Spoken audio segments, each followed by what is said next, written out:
Doctor साहब इंतहाई महदूद वसाइल में रहकर फिर भी ये खिदमत अंजाम दे रहे हैं।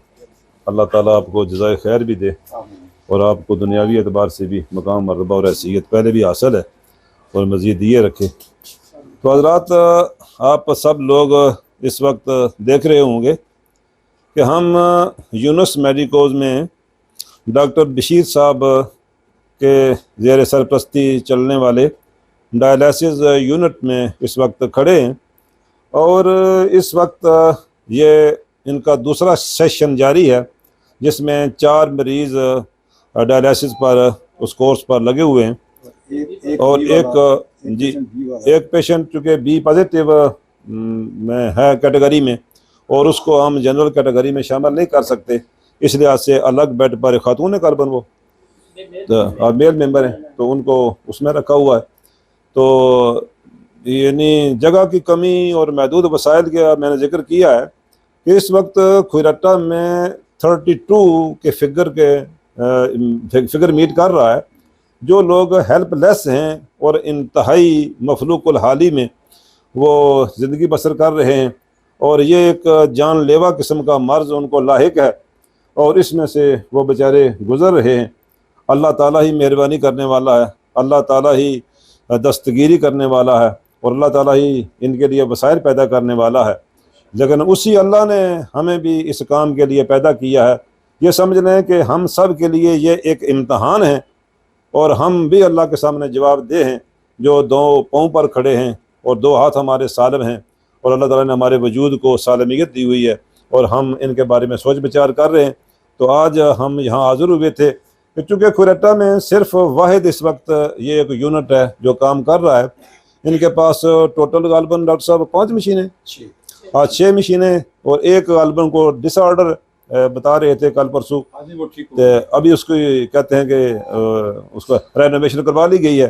तो अल्हम्दुलिल्लाह चलो अच्छा हुआ कि बर वक्त इक़दाम किया और 6 मशीनें इस वक्त काम कर रही हैं, लेकिन एक को स्टैंड बाई रखना पड़ता है और 5 मशीनें जो है वो इस वक्त काम कर रही हैं और एक सेशन सुबह से इस वक्त तक गुजर चुका है, जो अब ये दूसरा सेशन जारी है और इसके बाद ये तीसरा सेशन भी लगाएंगे।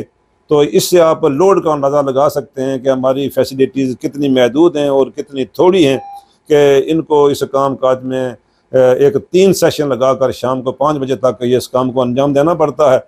तो इस काम के लिए हमने 5 मार्च से ये काम शुरू किया।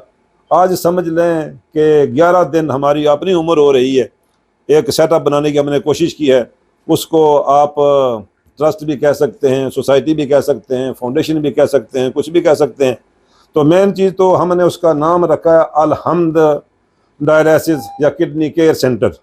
तो अल-हम्द के हवाले से मैं कह दूँ कि कुरान पाक का पहला लफ्ज़ अल-हम्द है और हमने उसी का चुनाव किया है। बाकी सारे अल्फाज अभी तक बकाया पड़े हुए हैं, शायद उनके मफहूम तक पहुँचने के लिए या उनको भी ऑन करने के लिए हमें कितनी मशक्क़त करनी पड़े या हमसे बात आने वाले लोग उसमें भी हिस्सा लेंगे। और वैसे भी जब हम कोई गुफ्तगू करते हैं तब भी यही आगाज़ होता है हमारा कि अल्हम्दुलिल्लाहि रब्बिल आलमीन वला आक़िबतुल मुत्तक़ीन। ऐसे जब बात हम गुफ्तगू ख़त्म करते हैं तो उस पर भी आखिर दावाना अल्हम्दुलिल्लाहि रब्बिल आलमीन कहकर ख़त्म करते हैं। तो इस लिहाज से हमें ये लफ्ज़ जो चंद दोस्त अहबाब जो बैठे थे हमें ये प्यारा लगा तो हमने इसको इंतखाब करके इसका सरनेम बना लिया। और जो दुनिया भर में हमारे भाई मौजूद हैं उन सब ने जिस कदर पजीराई दी है और जिस कदर रेस्पॉन्स दिया है, ये गालिबन अपनी मिसाल आप है। आज तक ऐसा कभी हुआ नहीं कि 15 दिन में एक सेटअप मुकम्मल हो जाए और वो 60-70 लाख रुपए मालियत का मालिक भी बन जाए। लेकिन वो तो जो 60-70 लाख रुपए लोगों ने हमें डोनेट किए हैं वो एक नया सेटअप बनाने के लिए हैं और उसके साथ मशीनरी की ख़रीदारी पर भी खर्च होंगे। तो उस सिस्टम में तो हमें को 3 करोड़ रुपए की ज़रूरत होगी, वो अलग से है। लेकिन मेरे भाइयों, दोस्तों, बुज़ुर्गों, आपसे सिर्फ ये बात शेयर करना थी कि जहां हम एक किडनी सेंटर बना लेंगे, जहां हम मशीनरी प्रोवाइड कर देंगे, उन दोनों चीज़ों को मरीज़ के साथ कोऑर्डिनेट करने में हमें एक तीसरी चीज़ की ज़रूरत है, फ़ंड्स की। और फ़ंड्स के हिसाब से इंतहाई मिनिमाइज़ करके डॉक्टर साहब जो सर्विस दे रहे हैं माशाअल्लाह, मैंने उसकी ये हमारे अजीज़ भी हैं, मेरे स्टूडेंट भी हैं, ये अलग रिश्ते हैं। लेकिन इसके बावजूद मैंने आपके सामने ऑनेस्टली कुरान पाक पर हल्फ लिया हुआ है कि आपका दिया हुआ पैसा इस मकसद पर खर्च होगा, और अगर खर्च नहीं होगा तो वापस आपको लौटाया जाएगा। आप कुरान पाक को गवाह बनाकर अपनी रकम, अपना अनदोख्ता जमाशुदा पूंजी हमारे हवाले करें, और हम कुरान को गवाह बनाकर, डॉक्टर साहब मैंने लोगों से वादा किया है कि हम कुरान को गवाह बनाकर आपके पैसे को उठाकर राह दिल्ला खर्च करने की कोशिश करेंगे, और इस पर्पज़ पर हम इसे खर्च करेंगे। तो इस लिहाज से इस वक्त जो 32 लोग हैं इस पैनल पर ज़ेर इलाज, अगर हम इनको मुंतज़र रखते हैं डॉक्टर साहब कि हम जी सेंटर बनाएंगे, वहाँ मिशनरी लाएंगे, फिर इलाज करेंगे, तो पता नहीं इनमें से कौन दुनिया में होगा कौन नहीं होगा, और हम भी होंगे या नहीं होंगे इसका तो कोई पता नहीं है। लिहाजा हम इनको इस हेल्पलेस कंडीशन में नहीं छोड़ सकते। इस लिहाज से परसों से 3 दिन आज हुए हैं, हमने एक नई कॉल दी थी अपने इंटरनेशनली लोगों को, दोस्तों को, बुजुर्गों को, भाइयों को, और उन सब ने जो है वो अच्छा रिस्पांस दिया है। और रिक्वेस्ट मैंने की है या हमने की है अदारे वालों ने कि आप लोग एक रेगुलर इनकम का हिस्सा बने। जब तक रेगुलर इनकम हमें नहीं मिलती है उस वक्त तक हम ना यहाँ इनको एडजस्ट कर सकते हैं और रख सकते हैं, और ना ही आप किसी और सेंटर में लेकर जा सकते हैं। तो जिस हद तक डॉक्टर साहब से रियायत लेना मतलूब है वो उसके लिए आमादा हैं, तैयार है, इंशाल्लाह अलग से हमारी नेगोशिएशन होगी। लेकिन ये समझ लें कि इस वक्त जो सूरत हाल है इसमें हमें 50,000 रुपये रोज़ाना और 15 लाख रुपये महीना रेगुलर इनकम में चाहिए। अमारत की तामीर अलग चीज़ और मशीनरी की प्रोविजन अलग चीज़। ये 32 मरीज़ जो हैं इनके इलाज के लिए हमें 50 से 60,000 रुपये रोज़ाना और 15 से 16 लाख रुपये महीना नकद इनकम चाहिए, जिसको हम आज से कल पर नहीं छोड़ सकते।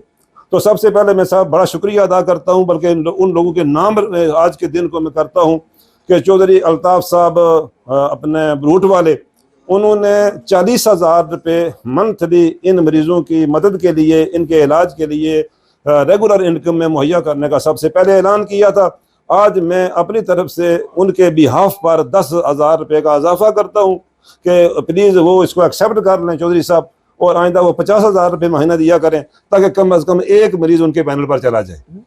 और ऐसे ही कल 2-3 मुलाकातें मेरी पहले रजा महमूद साहब से हुई, और रजा महमूद साहब ने कल अपना इंदिया दिया था परसों, और उसको मैंने फेसबुक पर भी शेयर किया है दोस्तों के साथ। उन्होंने भी कहा कि 50,000 रुपये मंथली इनकम में मैं आपको रेगुलर दिया करूँ, यानी 6 लाख रुपये चौधरी अल्ताफ़ साहब दिया करेंगे, 6 लाख रुपये राजा महमूद साहब दिया करेंगे। और इससे पहले इस सेंटर को और इन मरीज़ों को स्पॉन्सर किया हुआ था डॉक्टर साहब चौधरी मुख्तार साहब ने। मुख्तार रफ़ीक साहब हमारे भाई हैं, अजीज़ हैं, हमारे बेटों पे जा हैं, लेकिन बहरहाल अल्लाह ताला ने उनको बड़ा नवाजा हुआ है। वो हाजी साईं साहब जो डेरी साहबजादे वाले मशहूर थे उनके पोते हैं, तो उन्होंने अपने भाइयों के बिहाफ पर इससे पहले कुछ मरीज़ों को अपने पैनल पर लिया हुआ था।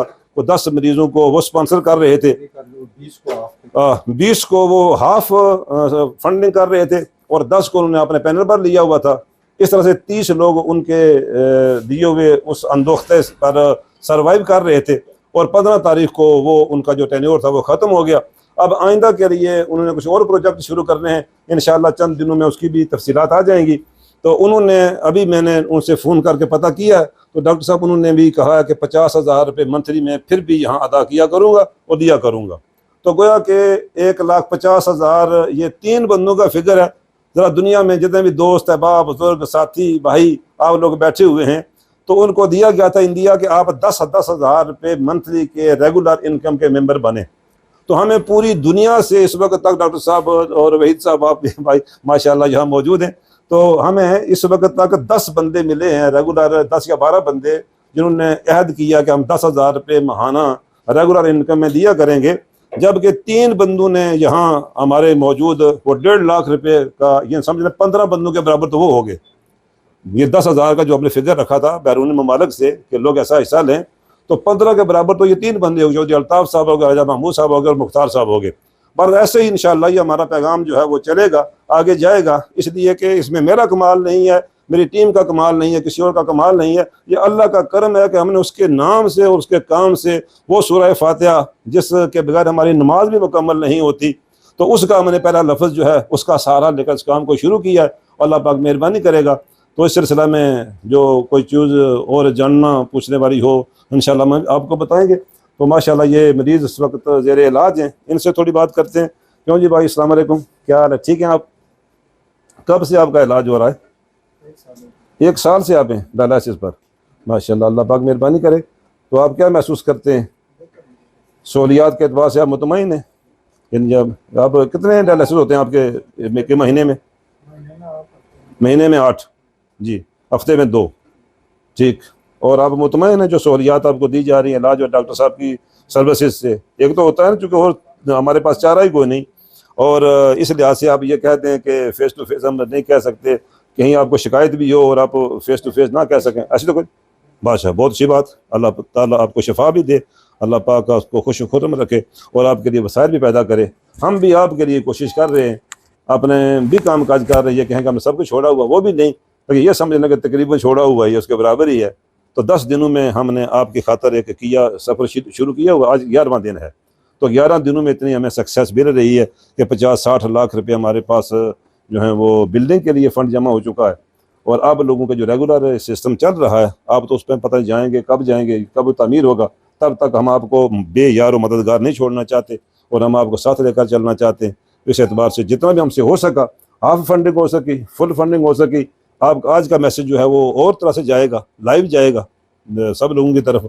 तो मुझे उम्मीद है कि शाम तक आपकी इस तकलीफ से निजात दिलाने के लिए जिस कदर फंड दरकार हैं, तो मेरे इस प्रोग्राम को या हमारे इस प्रोग्राम को जो लोग देखेंगे तो दर्द दिल रखने वाले लोग हैं। और कुदरती तौर पर भी ये महीना रमज़ानुल मुबारक का महीना है, जिसके हवाले से ये चीज़ अल्लाह ताला ने वईद दी हुई है कि यहाँ जो है 1 रुपया खर्च करने वाले को 700 गुना एक सवाब देने का उसने वादा किया हुआ है। तो लोग बढ़ चढ़ कर हिस्सा ले रहे हैं।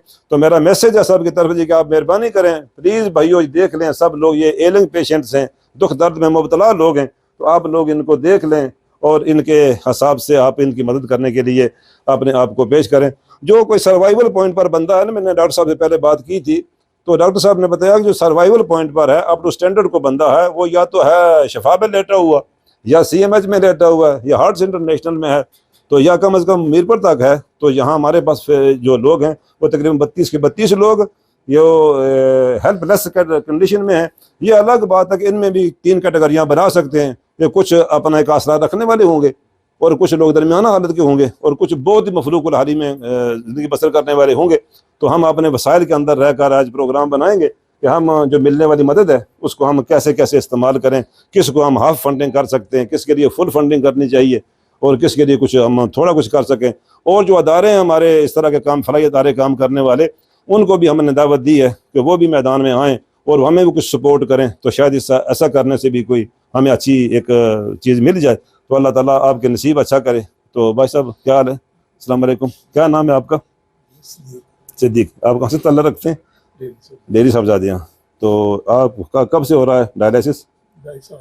2.5 साल हो गए। अल्लाहु अकबर, बड़ा तकलीफ दे। तो मसलन अगर डायलिसिस किसी रोज़ नहीं होता, जब ड्यू हो, तो आप क्या महसूस करते हैं, कितनी तकलीफ महसूस करते हैं, कैसी? पानी जमा हो जाता है बस। जी, यानी वो क्रैम्प्स जो हैं वो पड़ना शुरू हो जाते हैं, और पानी जो है वो बॉडी में जमा हो जाता है, साथ उसके और दर्द पीड़ तकलीफ, और बस सांस फूल जाता है। हाँ, चलने फिरने गशी बेहोशी तो नहीं होती? हो जाती है कभी इधर। हाँ।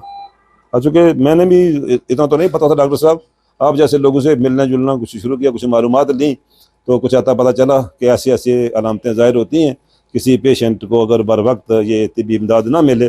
तो इसको हमने अब ये किया था कि यूँ समझ लें कि जो है डॉक्टर साहब, कैंसर का पेशेंट वो फिर सर्वाइव कर सकता है और वेट कर सकता है 2 दिन। अगर दवाई ना मिले तो कैंसर का पेशेंट 2 दिन वेट कर सकता है। या अगर उसको केमोथेरापी होनी है ना, तो अरेंजमेंट नहीं मिल रहा है, तो वो वेट कर सकता है, 1 महीना 2 महीने भी वेट कर सकता है। थोड़ी बहुत तकलीफ बढ़ेगी, लेकिन इतनी नहीं बढ़ेगी हद से ज़्यादा। तो ये जो लोग हैं ना, इनका अगर ईद के डे पर होना है डायलिसिस, तो आप उनके लिए ईद नहीं कर सकते, उनको फैसिलिटी देना पड़ती है। तो इस चीज़ के हवाले से एक इंतहाई सेंसिटिव पेशेंट्स हैं, तो हमारी मदद के मोहताज हैं। तो रमज़ान पाक का महीना गुजर रहा है, दुनिया भर से हमारे अहबाब इसको देख भी रहे होंगे, ऑन एयर हम इस प्रोग्राम को कर रहे हैं। निसार आज़म साहब हमारे बड़े एक ज़िंदा दिल और ज़िम्मेदार किस्म के संजीदा फ़िक्र सहाफ़ी हैं, वो भी मौजूद हैं। वहीद इकराम भट्टी हमारे सहाफ़त के बाबा, तो हमारे दोस्त भी हैं, भाई भी हैं। हम तकरीबन कोई 1-2 साल के गैप से स्कूल की लाइफ में भी इकट्ठे थे। तो तब से इस वक्त तक बड़ा हमारा अच्छा ताल्लुक चला आ रहा है। तो ये भी कोई बात करेंगे, कोई बात आपसे पूछेंगे। तो वकास रज़ाक हमारे समाजी कारकुन भी और सियासी कारकुन भी, वो भी इत्तेफाक से यहाँ मौजूद हैं। तो इंशाअल्लाह मेरे साहब प्लीज़। जुल्फ़िकार साहब, जब आपने बात कर ली तो मजीद वो तो आपको बात ज़रूरत ही नहीं बनती, आप पहले ज़बान हैं। अल्लाह ताला ने हर कौम में को मसीहा भेजता है। सबसे बड़ी बात है कि मायूसी बहुत बड़ी गुनाह है, मायूस नहीं होना चाहिए, अल्लाह पे उम्मीद रखनी चाहिए। जिस तरह की सरजमीन है, जरखेज़ इलाका है, एक माशी तल्लक है, मेल जोल है, एक हमदर्दी है एक दूसरे में। हम तो जन्नत में रहते हैं, ये वादी बना है कि जन्नत है। तो इसमें ऐसे लोग सरदार अजीज साहब हूँ, चौधरी सऊद साहब हूँ, बड़े बड़े लोग आए जो खुफिया भी करते रहे, ओपन भी करते रहे हैं। लेकिन ये पहली दफ़ा ऐसा हुआ है कि आपकी क़यादत पे, आपकी शख्सियत पे लोगों का इतना एतमाद है कि इसकी हद ही नहीं है। आप पे लोग ईमान हद तक एतमाद रखते हैं कि हमारा जो दिया हुआ पैसा है वो सही खर्च होगा, वो उन मुस्तकिन लोगों को जरूर पहुंचेगा। ये बहुत बड़ा काम है। ये कोई फंड दे ना दे, अल्लाह जरूर मदद करेगा, अल्लाह खुद भेजेगा, मसीहा भेजेगा।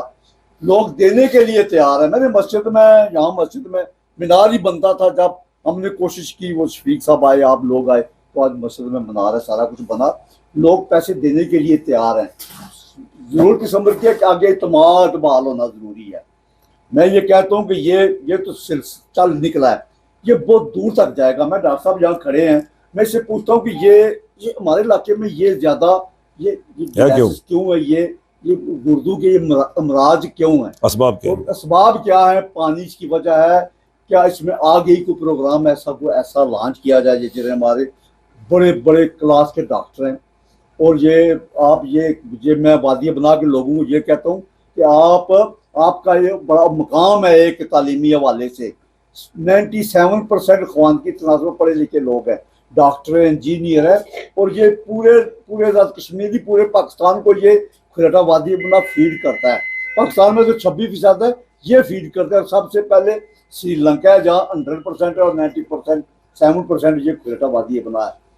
मैं कहता हूँ कि इसके लिए आप आगे बढ़े। इसका मुस्तकिल इलाज क्या है? क्या गुर्दे डोनेट हो सकते हैं? कहाँ ये इलाज हो सकता है? उसके लिए कितनी सरमाए की जरूरत है? हम इंटरनेशनल सतह पर क्या मुल्कों को, हुकूमत आज़ाद कश्मीर, हुकूमत पाकिस्तान और पाकिस्तान में बड़े बड़े मसीहा लोग बैठे हुए हैं, उनसे कैसी ये अपील करें कि कहाँ इलाज हो सकता है? डॉक्टर साहब, इसके लिए मैं आपसे ये पूछना चाहता हूँ कि इसके लिए ये क्यों ऐसा ये वादी बनाम है कि गुर्दों के अमराज ज्यादा हैं, हेपेटाइटिस सी ज्यादा है? इसके लिए इलाज क्या है? डॉक्टर साहब, आगाही क्या है? डॉक्टर साहब के बात करने से पहले मैं माजरत करता हूँ उनसे कि मुझे इंटरप्शन करना पड़ी कि अभी हम ये टीम तश्कील देकर मुख्तसरन शॉर्ट टाइम में इस तरफ आ रहे थे, तो मैं ड्राइव भी कर रहा था, तो फ़ोन पर एक दोस्त से बात होना शुरू हो गई, एक भाई ने। तो उसने कहा कि हमारा नाम जाहिर नहीं करना, तो रेगुलर इनकम के तौर पर 50,000 रुपये या इसके लगभग एक अमाउंट एक साल भर के लिए यकमुश्त मैं अपने किसी अजीज़ के हाथ आपके पास भेज दूंगा। तो ये अल्लाह की तरफ से एक मदद आ रही है। अल्लाह ताला की ज़ात को इन लोगों के लिए सहारा बनाना या सहारा बनना, सहारा पैदा करना वो मतलूब है। तो इस लिहाज से मुझे बात याद आ गई कि हम निकले हैं कि हम देखते हैं जी डायलिसिस सेंटर क्या सर्विसेज दे रहा है, कैसे सर्विस दे रहा है, पेशेंट कितने मुतमईन या गैर मुतमईन है, और हम उनके लिए क्या कर सकते हैं। मजीद कोई मालूमात उनसे पेश किया, बातचीत करके देंगे। तो इस हद तक जी तो हमें वो भी मिला है। तो प्लीज़ डॉक्टर साहब आप कोई ब्रीफिंग दें। अच्छा, ये हर हमारे अंदर 2 गुर्दे हैं, अल्लाह ताला ने 2 गुर्दे बनाए हैं। इनमें से अगर खुदा न खास्ता एक गुर्दा ना काम करे तब भी दूसरा गुर्दा जो है वो कंपनसेशन कर देता है। तो जब 2 गुर्दे फारुग हो जाएं तो फिर पहले तो ये था कि कोई हाल नहीं था। जब हम लोग मेडिकल कॉलेज में थे 90 में, उस वक्त आप यकीन करें कि एबटाबाद में डायलिसिस सेंटर कोई नहीं था। अगर कोई गुर्दों का मरीज़ उधर होता था तो फिर उसको या पिंडी भेजते थे। तो अब अल्लाह करे तो ये सहूलतें NGOs के तावन से जगह जगह मौजूद हैं। तो मेरे लिए ये एक फ़ख्र है कि मैंने खुरेटा जैसी दूर दराज इलाके में ये सेंटर बनाया। इससे पहले भी चूँकि कार्ड था तो कार्ड पे गवर्नमेंट की तरफ से ये इन लोगों को फ्री डायलिसिस की सहूलत इधर मौजूद थी, गवर्नमेंट पे करती थी, हम सर्विसेज दे रहे थे। जब कार्ड ख़त्म हुआ तो 2 हफ्ते का गैप आया तो उसमें इन लोगों को काफ़ी मुश्किलात पेश आईं। उसके बाद रफ़ीक वेलफेयर ट्रस्ट ने 2 महीने के लिए उन्होंने कहा कि हम इनका स्पॉन्सर करेंगे, तो उन्होंने बहुत अच्छे तरीके से किया। उनमें से 10 पेशेंट का टोटल फ्री था, बाकी जो थे पहले 30 पेशेंट थे, अब 32 हो गए, तो उनका भी वो निसफ से ज़्यादा वो ख़र्चा बर्दाश्त कर रहे थे। तो अभी माशाल्लाह अल्हम्द जो सब पेशेंट के लिए एक ऐसा अदारा बन गया है जो इंशाल्लाह इनकी लाइफ को एक सहूलत देगा। तो ये इंशाल्लाह सिलसिला जारी रहेगा।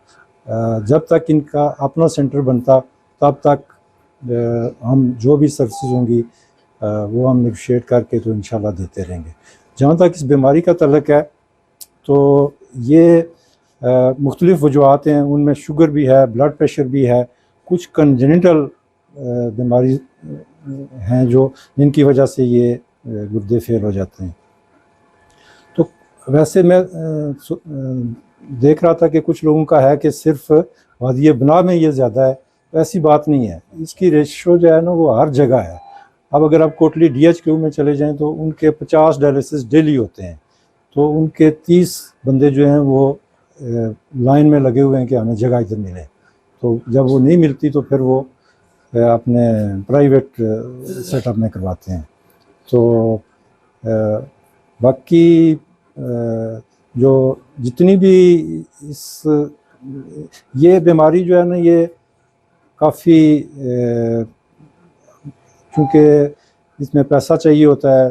जो ट्रांसप्लांट है उसके लिए पहले तो ये होता था कि लोग ख़रीद लेते थे गुर्दे, तो अब ये है कि गवर्नमेंट की पॉलिसी ऐसी है कि आप लीगली नहीं खरीद नहीं सकते। वो यही है कि अगर कोई ब्लड रिलेटिव जो है वो अपना गुर्दा डोनेट करे तो वो ट्रांसप्लांट हो जाता है। उस लिहाज से काफ़ी मुश्किलात हैं, फिर उसके लिए फ़ंड्स भी काफ़ी दरकार हैं। तो आप किडनी सेंटर्स और लिवर ट्रांसप्लांट सेंटर गवर्नमेंट बना रही है, तो उसमें फिर हो सकता है ख़र्चे कम आएँ, फिर अवेयरनेस भी हो, चूँकि एक गुर्दा बंदा देने से कोई प्रॉब्लम नहीं होती, तो फिर फैमिली भी देना शुरू कर देगी, तो अल्लाह करेगा उससे फिर डायलिसिस से लोग बच जाएंगे। हमारे रिसेंटली क्रेटा के एक बंदे ने अपनी फैमिली से गुर्दा लेके तो कराया, पहले वो इधर डायलिसिस करवाते थे, तो अब आजकल माशाल्लाह वो ठीक हैं कि इसी तरह एक हमारा बल्कि डॉक्टर साहब जहाँ थोड़ी सारी इंटरप्शन आ जाती है, वो बंदा जिसके ट्रांसप्लांट हुआ है ना, अभी वो पेशेंट है और ऑन बेड है, बेड रिडन है, तो उसने भी जो है ना 50,000 रुपए डोनेट किए हैं हमें, सिटी मोबाइल वाले अल्लाह ने काबिल किया हुआ है, तो उसने 50,000 रुपए डोनेट किए क्योंकि दर्द से गुजरा हुआ था।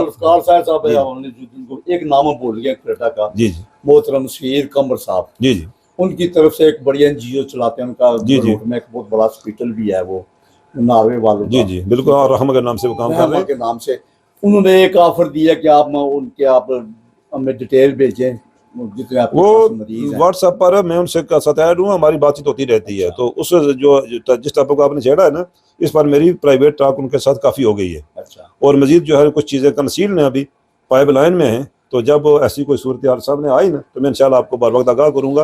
बिल्कुल क्लोज हम समझे चैन में हैं। तो सगीर साहब के साथ में जो मेरी है ना ज़ाती व्हाट्सएप पर गुफ्तगू हुई है, सारी मालूमात शेयर हुई हैं, इंशाल्लाह वो सुलह अफ़ज़ा है और बहुत अच्छी इंशाल्लाह बेहतर होगा। अच्छा, आप कितने मुतमिन हैं सारे काम से? आप बताएं, आप इतनी काम कर रहे हैं, आप क्या समझते हैं? देखिए जी, मैं क्या होना चाहिए? होने वाली बात वही है कि एक फ्री डायलिसिस किडनी सेंटर होना चाहिए जिसमें अमीर गरीब की कोई तमीज़ नहीं। मैंने तो ये कहा है, फ़र्ज़ करें कि मैं हूँ और मेरा कोई पेशेंट है या मैं खुद हूँ और मैं सर्वाइवल पॉइंट पर हूँ, तो मुझे यहाँ आकर फ्री इलाज करवाते हुए कुदरती तौर पर शर्म आएगी ना, और नहीं साथ उसके मेरा एहसास जागेगा कि अगर मुझे अल्लाह ने इस काबिल किया हुआ है तो मैं खुद तो डायलिसिस का पेमेंट करने के काबिल हूँ। ये मेरे साथ कोई बहन भाई लेटा हुआ है, और वो इस काबिल भी नहीं, तो मैं ऐसा क्यों ना करूं कि इन दो को भी अपने साथ शेयर कर लूं, और वो 3 के आता डोनेशन दे देता है। तो लेकिन जो सर्विसेज है ना हमारी तरफ से वो फ्री फॉर ऑल, हमने स्लोगन ये रखा हुआ है, पता है अल्लाह को क्या मंजूर है, लेकिन हमारी स्लोगन ये है कि फ्री फॉर ऑल है, सबके लिए। जो सर्वाइवल पॉइंट पर हुआ वो खुद से अगर डोनेशन देगा और हेल्प करेगा या किसी लिहाज से भी वो इस चीज़ को अच्छा महसूस करते हुए कुछ तावन करेगा तो एक अलग बात है, लेकिन हम कोई तमीज़ नहीं करेंगे सिस्टम में कि जी हम ऐसा करें कि देने वाले लोग होंगे, हम दरमियान में सहूलतकार हैं या तकसीम कार हैं। तो इस एतबार से देने वाला, हाँ मैं एक और बात कर दूँ, डॉक्टर साहब आपको भी शेयर कर लेते हैं, सारे अहबाब खड़े हैं कि ये देखें जो बंदा इस ऐसे किसी काम में हिस्सा लेना चाहता है ना, उसके लिए सेकंडों का काम है कि जेब से पैसा निकालना और हवाले करना, इस काम में मिनट नहीं लगते। जैसी उसकी नीयत है ना उसके मुताबिक उसको समर मिल गया। अब जिसने उसके पैसे पकड़े हैं ना उसको वो पैसे खर्च करने में मुमकिन है साल लगा, 6 महीने लगे,